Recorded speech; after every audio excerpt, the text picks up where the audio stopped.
এখন আপনি বলেন আপনার কত টাকা চাই? আমার আমার 2 লক্ষ টাকা লাগবে।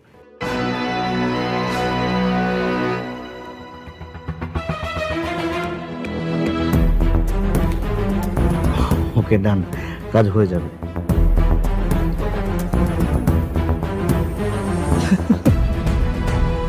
ওরে বাবা, তুমি তো বিরাট পাস দিয়ে দিছো। আমার মনে হয় আরো 4-5টা মিনিট খাওয়া উচিত। খান খান।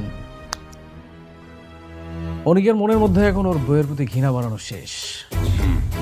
এখন ওর বইয়ের মনের মধ্যে ঘৃণা বাড়াতে হবে। একদম। ম্যাডাম আমাকে ডেকেছিলেন? আমার একটা জরুরি মিটিং ছিল, আমি মিটিংটা শেষ করে আসতে একটু দেরি হয়ে গেল। Sorry madam. কোনো অসুবিধা নেই। আপনার মিটিংটা কি শেষ হয়েছে? জি ম্যাডাম। ম্যানেজার আঙ্কেল, আমি আপনার কিছু কথা বলতে চাই।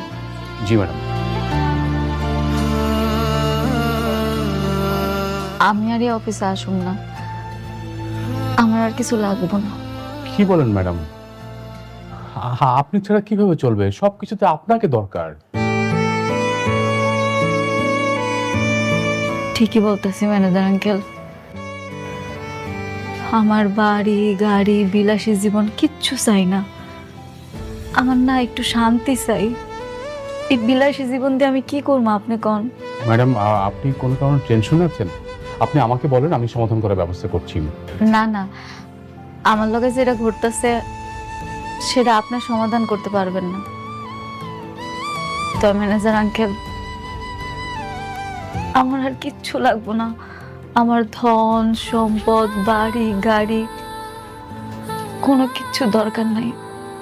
আমি না একটু একা থাকতে চাই, একটু শান্তি চাই। ম্যাডাম এটা আপনি কি বলছেন? মানে সবকিছু আপনি ছাড়া কিভাবে সম্ভব? মানে আপনার সাইন লাগবে ব্যাংকের, আপনার সাইন, চেকে সাইন লাগবে, সমস্ত কিছুতে আপনাকে দরকার। আপনাকে ছাড়া তো কিচ্ছু চলবে না ম্যাডাম। আমি যখন ছিলাম না তখন আপনি ছিলেন তো। আমি জানি আপনি পারবেন। আপনি একটু কষ্ট কইরা অফিসের সবাই ডাক দিয়ে দিবেন। আমি একটু যাওয়ার আগে ওনাগুলোকে কথা কইতে চাই। জি ম্যাডাম। রহিম ভাই। জি স্যার। অফিসের সবাইকে এখানে ডাকুন। জি স্যার। আপনাকে পেয়ে আমরা সবাই নতুন করে কাজ শুরু করেছি, নতুন উদ্যমে।